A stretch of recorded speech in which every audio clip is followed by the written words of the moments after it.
మరి ఈరోజు ఇక్కడికి వచ్చిన మిత్రుల ద్వారా 4 కోట్ల తెలంగాణ ప్రజల్ని నేను అడగదలుచుకున్నా. నిన్నగాక మొన్న ఒక ఆయన వరంగల్లో ఒక పెద్ద సభ పెట్టిండు. సంతోషం, మీ పార్టీ ఏర్పడి 25 సంవత్సరాలు అయింది. మీరు వజ్రోత్సవాలు విజయోత్సవాలు ఏం చేసుకుని మాకేం అభ్యంతరం లేదు. ప్రజాస్వామ్యంలో ఇదొక భాగం. 140 సంవత్సరాల చరిత్ర కలిగిన కాంగ్రెస్ పార్టీకి మేము ప్రాతినిధ్యం వహిస్తే 25 సంవత్సరాలు చరిత్ర కలిగిన మీ పార్టీకి మీరు ప్రాతినిధ్యం వహిస్తున్నారు. మాకేం అభ్యంతరం లేదు. మీరు విజయోత్సవం సభలు ఏర్పాటు చేసుకుంటాం అంటే మంత్రి పొన్నం ప్రభాకర్ గారిని పిలిచి ఎన్ని వందల బస్సులు అడిగినా అన్ని వందల బస్సులు వాళ్ళకి ఇవ్వండి, వాళ్ళక్కడ సభ ఏర్పాటు చేసుకొనివ్వండి, వాళ్ళకు అవసరమైన అన్ని వెసులుబాట్లు కల్పించండి అని చెప్పి ఆర్టీసీ అధికారులనే కాదు పోలీసు అధికారులను అక్కడుండే మున్సిపల్ అధికారులను కలెక్టర్లకు అందరికి కూడా నేను సమీక్ష చేసి ఆదేశాలు ఇచ్చిన. ఎందుకంటే ప్రజాస్వామ్యంలో పాలకపక్షమే కాదు ప్రతిపక్షం కూడా బలంగా ఉండాలి. ప్రతిపక్షం ప్రజా సమస్యల్ని ప్రస్తావించాలి. వారు ప్రస్తావించిన ప్రజా సమస్యల్ని మేము పరిష్కరించడానికి వీలవుతుంది. పరిష్కరించాలన్న చిత్తశుద్ధితోని వారు సభ నడుపుకోవడానికి సంపూర్ణంగా ఈ రాష్ట్ర ప్రభుత్వం సహకరించిందన్న మాట నిజం కాదా? మరి నేను మిమ్మల్ని అడుగుతున్నా, మీ అనుభవం గొప్పదే, మీ పార్టీ గొప్పదే, మీ పార్టీలో 100 కోట్ల రూపాయలు ఉన్నమాట నిజం, మీకు టీవీలు పేపర్లు ఫామ్ హౌజులు ఉన్నమాట కూడా నిజమే, మేమేం కాదంటలేం. కానీ ప్రజల సమస్యలు మీరు ప్రస్తావించరా? ఈ ప్రభుత్వం ఏ నిర్ణయం తీసుకుంటే ఆ నిర్ణయంలో ఉన్న లోపం లేదా ఈ ప్రభుత్వం తీసుకున్న నిర్ణయంలో మంచి అనేది మీకు ఎక్కడ కనిపించలేదా?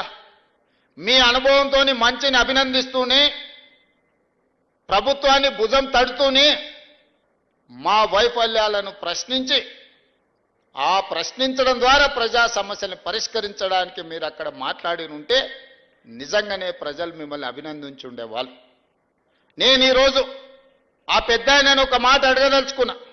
ఎక్కడైనా ఎవరైనా ప్రభుత్వ ఉద్యోగిగా ప్రభుత్వం నుంచి జీత భత్యాలు తీసుకొని దాదాపుగా 16 నెలల నుంచి ఇంట్లో నుంచి కాలు కదపకుండా జీత భత్యాలతో సహా అన్ని వసతులను మీరు అనుభవిస్తున్నారు కదా, ఇది ఏ చట్టంలో ఉందని నేను అడుగుతున్నా.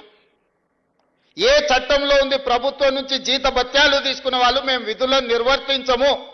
బసవేశ్వరుడే చెప్పిండు కదా, కష్టపడాలి, కష్టమే ఫలితాలను ఇస్తుంది, మనిషి అనేవాడు ప్రజల కోసం శ్రమించాలి అని. మరి మీరెందుకు ప్రతిపక్ష నాయకుడిగా హోదా తీసుకున్నారు? ఇప్పటి వరకు 65 లక్షల రూపాయల జీతం తీసుకున్నారు, బంగళా తీసుకున్నారు, కారు తీసుకున్నారు, వసతులు తీసుకున్నారు. పోలీసుల పహారా మీకు కల్పించిన ప్రధాన ప్రతిపక్ష నాయకుడిగా మాజీ ముఖ్యమంత్రిగా అన్ని వసతులను అనుభవించకుండా ప్రతిపక్ష నాయకుడు పాత్ర పోషించకుండా మీరు ఫామ్ హౌజ్లో ఎందుకు పడుకుంటున్నారని 4 కోట్ల తెలంగాణ ప్రజలు అడుగుతున్నారు. సమాధానం చెప్పాల్సిన బాధ్యత మీకు లేదా? ఆయన అంటే నేను రాను అసెంబ్లీలకు, మా పిల్లల్ని పంపించిన అంటాడు. నేను ఆయన్ని అడుగుతున్నా, పిల్లల్ని పంపించడానికైతే మీరెందుకు ప్రతిపక్ష నాయకుడిగా ఉండాలి? మీరెందుకు పార్టీ అధ్యక్షుడిగా ఉండాలి? మీరెవరు సభకు రాని ప్రతిపక్ష నాయకుడు మమ్మల్ని ప్రశ్నించే నైతిక హక్కు మీకున్నదా? మీ నైతిక హక్కు లేనప్పుడు మీకు మమ్మల్ని ప్రశ్నించే అధికారం ఎవరిచ్చిండ్రు అని నేను అడుగుతున్నా. ఈరోజు నేను వారిని సూటిగా అడుగుతున్నా, అధికారం ఉంటేనే ఆదాయం వస్తేనే మీరు పనిచేస్తారా? అడ్డగోలుగా కొల్లగొడితేనే మీ అధికారం ఉన్నట్లనా? మీకు ప్రజలు కష్టాలలో ఒకవేళ ఉంటే ప్రజల దగ్గరికి ఎందుకు వెళ్తలేరు? మా దగ్గరికి రాలే, అసెంబ్లీకి రాలేదు, మమ్మల్ని ప్రశ్నించడానికి మా కళ్ళల్లో చూడడానికి నీకు ఏదైనా భయం ఉంటే మరి నిన్ను ప్రతిపక్ష హోదా ఇచ్చిన ప్రజల దగ్గరికి మీరు ఎందుకు వెళ్తలేరని నేను వారిని అడుగుతున్నా. ఫామ్ హౌజ్లో పడుకొని మీరు ఏం సందేశాన్ని ఇవ్వదలుచుకున్నారు రాబోయే తరాలకని నేను అడుగుతున్నా. అధికారం ఉంటేనే చెలాయిస్తాం, లేకపోతే ఫామ్ హౌజ్లోనే మేము ఉండిపోతాం, ప్రజలు ఎక్కడికి పోయినా సరే గాలికి వదిలేస్తామని సందేశాన్ని ఇవ్వదలుచుకున్నారా మీరు ప్రతిపక్ష నాయకుడుగా నేను అడుగుతున్నా. నేను అడుగుతున్నా మిమ్మల్ని, మేము చేసిన పథకాలన్నీ ఆగిపోయినాయని. ఏ పథకం ఆగిపోయిందని నేను అడుగుతున్నా. రైతు బంధు ఆగిపోయిందా? షాదీ ముబారక్ ఆగిపోయిందా? కళ్యాణ లక్ష్మి ఆగిపోయిందా? ఫీజు రియంబర్స్మెంట్ ఆగిపోయిందా? ఆరోగ్యశ్రీ ఆగిపోయిందా? ఉచిత కరెంట్ ఆగిపోయిందా? ఈ రాష్ట్రంలో ప్రజా పాలన ఎక్కడైనా ఆగిందా అని నేను అడుగుతున్నా. ఇవే కాదు, సన్న బియ్యం ఇచ్చినాం, పేదవాళ్ళ ఇళ్లకు 200 యూనిట్లు ఉచిత కరెంట్ ఇచ్చినాం, 500 రూపాయలకు సిలిండర్ ఇచ్చినాం, 60,000 ప్రభుత్వ ఉద్యోగాలు ఇచ్చినాం, 2.5 లక్షల కోట్ల రూపాయల పెట్టుబడులు తీసుకొచ్చినాం, ప్రైవేట్లో 1,00,000 ఉద్యోగాలు ఇప్పించినాం. ఈరోజు హైదరాబాదు నగరాన్ని విస్తరించడానికి అవసరమైన అభివృద్ధి కార్యక్రమాలను చేపడుతున్నాం. మా ఆడబిడ్డలకు ఆర్టీసీ బస్సులో ఉచితంగా ప్రయాణం రాష్ట్రంలో నలుమూలల అమ్మగారింటికి వెళ్ళినా అమ్మవారిని దర్శించుకోవాలన్నా అనా పైసా ఖర్చు లేకుండా ఇయ్యాల మా ఆడబిడ్డలు ధైర్యంగా ఆర్టీసీ బస్సు ఎక్కగలుగుతుండ్రు అని అంటే 5,000 కోట్ల రూపాయలు రాష్ట్ర ప్రభుత్వం, మంత్రివర్యులు ఇక్కడనే ఉన్నారు, పొన్నం ప్రభాకర్ గారు, బట్టి విక్రమార్క గారు, ఆయన డబ్బులు ఇచ్చిండు, ఈయన డబ్బులు తీసుకున్నాడు. 5,000 కోట్ల రూపాయలు 15 నెలల కార్పొరేషన్ మేము చెల్లించినాం. ఇవన్నీ మీకు ఎక్కడ కనిపిస్తలేవా? కనిపించకపోయే అవకాశం ఉంది. ఎందుకంటే మీరు సభకే రారు కదా, మీరు సమస్యల గురించి తెలుసుకోరు కదా, సంక్షేమం గురించి మీకు అర్థమే కాదు కదా. మీకు తెలియకపోవడానికి అవకాశం తెలుసుకోవడానికి అవకాశం లేదనేది నేను సంపూర్ణంగా నమ్ముతున్నా. మీరు ఏ మత్తులో జోగుతున్నారో అది మీకే తెలవాలి, నేను అనదలుచుకోలేదు. మరి ఏ బాధ్యత లేని మీరు మమ్మల్ని కడుపు నిండా విషం పెట్టుకొని విద్వేషపూరితమైన ప్రసంగం చేయడం ద్వారా ప్రజల మధ్యలో చిచ్చు పెట్టాలనే ప్రయత్నం ఈ తెలంగాణ రాష్ట్రానికి మంచిదా అని నేను అడుగుతున్నా. ఏ చిన్న కార్యక్రమం ఉన్న ముఖ్యమంత్రిగా నేను రావడం లేదా? ఇదే రవీంద్ర భారతిలో ఈ సంవత్సరం క్యాలెండర్ తీయండి, ఎన్ని కార్యక్రమాలలో నేను వచ్చి మిమ్మల్ని అందరినీ కలిసిన. ప్రతిరోజు ఎక్కడికి వెళ్ళిన అత్యంత సామాన్యులను కూడా కలిసి ఎవరు పిలిచినా రేవంత్ అన్న అంటే ఏంది అని వెనక్కి తిరిగిపోయి కలిసి మాట్లాడి వాళ్ళ సమస్యలు తెలుసుకొని పరిష్కరించే ప్రయత్నం చేస్తున్నా కదా. తీయండి, 94 నుంచి 2004 వరకు 10 సంవత్సరాలు తెలుగుదేశం అధికారంలో ఉంది. 2004 నుంచి 2014 వరకు కాంగ్రెస్ పార్టీ రాజశేఖర రెడ్డి గారు అధికారంలో ఉన్నారు. 2004 నుంచి దాదాపుగా 2024 వరకు 10 సంవత్సరాలు చంద్రశేఖరరావు అధికారంలో ఉన్నాడు. 2024 నుంచి మేము అధికారంలోకి వచ్చిన ఈ రోజు చెప్తున్న మిత్రుల ద్వారా ఫామ్ హౌస్ లో ఉన్న పెద్ద ఆయన చెప్తున్న 10 సంవత్సరాలు మేమే పరిపాలన చేస్తాం. 10 సంవత్సరాలు నువ్వు ఫామ్ హౌస్లో ఉంటావు, ఆ తర్వాత శాశ్వతంగా అక్కడనే నీ చరిత్ర సమాధి అయిపోతుంది అని చెప్పి నేను స్పష్టంగా చెప్పదలుచుకున్నా.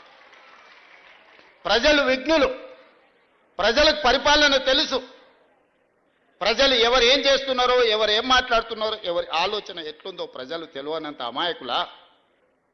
కొట్లాడి తెచ్చుకున్న తెలంగాణ కోతుల గుంపు కప్పజెప్పినట్టయింది మొదటి 10 సంవత్సరాలు. తాను జడ్డ కోతి వనమల్ల జడిచే అని నీ కుటుంబం మొత్తం కలిసి ఈ తెలంగాణ మీద పడి దోసుక తిన్న మాట వాస్తవం కాదా?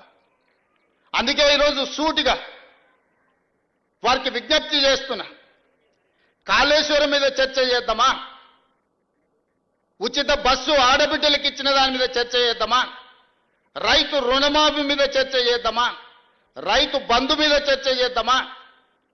తెలంగాణ ఉద్యమంలో చురుకైన పాత్ర పోషించిన విద్యార్థులు, ఉద్యమకారులు, నిరుద్యోగ యువకుల గురించి మేము ఇచ్చిన 60,000 ఉద్యోగాల మీద శాసనసభలో చర్చ చేద్దామా? లేదా 30 సంవత్సరాల నుంచి ఎంతో మంది ప్రాణాలు వదులుకొని సాధించుకోవాలనుకున్న ఎస్సీ వర్గీకరణ మీద చర్చ చేద్దామా? 100 సంవత్సరాలు దేని మీద చర్చ చేద్దాం? చంద్రశేఖరరావు గారు మీరు చెప్పండి అని నేను అడుగుతున్నా. నేను సిద్ధంగా ఉన్నా. ప్రతిపక్ష నాయకుడిగా మీరు సూచన చేయండి. మా నిర్ణయాలలో లోపాలు ఉంటే ఎత్తి చూపండి, సవరించుకోవడానికి మేము సిద్ధంగా ఉన్నాం. కానీ విద్వేషం వెళ్ళగక్కి నీ కోపాన్నంతా మాటల రూపంలో ప్రదర్శించే ప్రయత్నం చేస్తారు. ఆయన కళ్ళకు, ఆయన చూపుకు ఒకవేళ బలమే ఉంటే ఆయన కడుపులో ఉన్న విషంతోనే ఒకవేళ ఎదురుగున్న వాళ్ళని మాయం చేసేది ఉంటే ఈ పార్టీకి వేదిక మీద ఉన్న మేము ఎవ్వరం లేకుండా పోయేటోళ్ళం. అంత విషం ఆయన మాటల్లా కళ్ళల్లో కనిపిస్తుంది. ఎందుకే 40 ఏళ్ళు తెలంగాణ ప్రజలు నేను గుండెల్లో పెట్టి చూసుకున్నందుక? కాంగ్రెస్ విలన్ అంటాడు. నాకు నిజంగా ఆశ్చర్యం కలిగింది. కనీసము మాట్లాడే ముందు మనం ఏం మాట్లాడుతున్నాం, మనం మాట్లాడిన తర్వాత ప్రజలు ఏ విధంగా తీసుకుంటారని ఆలోచన చేయాలి కదా. మనకు విచక్షణ ఉంది కదా, ఆలోచన ఉంది కదా. మాట్లాడకంటే ముందు ఏం మాట్లాడాలనో ఆలోచన చేయాలి, మాట్లాడిన తర్వాత ప్రజలేం ఏ విధంగా తీసుకుంటారో కూడా ఆలోచన చేయాలి. మొట్టమొదటి విలన్ తెలంగాణకు విలన్ కాంగ్రెస్ పార్టీ అని. ఎంత పెద్ద మాట అది. తెలంగాణ ఇచ్చినందుకు విలన్ అయిందా? మేము తెలంగాణ ఇస్తే 10 ఏళ్ళు నువ్వు తెలంగాణ ముఖ్యమంత్రి అయి దోసుకొని టీవీలు పెట్టుకొని పేపర్లు పెట్టుకొని ఫామ్ హౌజులు కట్టుకొని ఇంటిల్లి పాది పదవులు అనుభవించి కాంగ్రెస్ ఇచ్చిన తెలంగాణలో నువ్వు లబ్ధి పొందినందుకు కాంగ్రెస్ విలన్ అయిందా? అంటే గింటే ప్రజలనాలే కాంగ్రెస్ ఏమన్నా అయ్యా మీరు తెలంగాణ ఇస్తే ఇగో ఆయన గట్ట తయారయ్యిండు గిట్లా అచ్చోసిన ఆంబోతులు మా మీద ఎందుకు వదిన అని ప్రజలేమన్నా ఆవేదన వెలిపుచ్చారంటే అర్థం ఉంది. కానీ నీకెక్కడిది అర్హత మాట్లాడడానికి? అంటే ఆయన ఆలోచన ఎట్లుందో ఒక్కసారి ఆలోచన చేయండి. ఆగమైందంటూ ఏం ఆగమైంది? నీ కుటుంబం ఆగమైందేమో. ఇంకో 10 ఏళ్ళు దోసుకుందాం అన్నది మా అర్థాంతరంగా ఆగిపోతే ఆగమైతుంది ఖచ్చితంగా. ప్రణాళికలు వేసుకొని ఉండొచ్చు కదా. మంది పిల్లలకు ఉద్యోగాలు ఇవ్వలేదు కానీ మీ ఇంట్లో మీ పిల్లల్ని ప్రజలు ఓడగొడితే మళ్ళీ దొడ్డిదారిన తెచ్చి చట్టసభలలో పెట్టలేదా? ప్రజలు చూస్తలేరా? అందుకే కదా మీ ఉద్యోగాల నుంచి తొలగించింది ప్రజలు మిమ్మల్ని. ఇవన్నీ చూసినాక ఓ పెద్ద మనిషిని ఏదో మాట్లాడుతుంటే చెప్పాడు, 100 ఎలుకలు తిన్న పిల్లి తీర్థయాత్రలకు పోయిందంటే నేను మొత్తం మారిపోయినా అని. వరంగల్ సభ గట్లుంది. చేసిన పాపాలన్నీ చేసి వరంగల్ పోయి నేను కడిగేసుకున్నా అని ఆయన అనుకుంటుండు.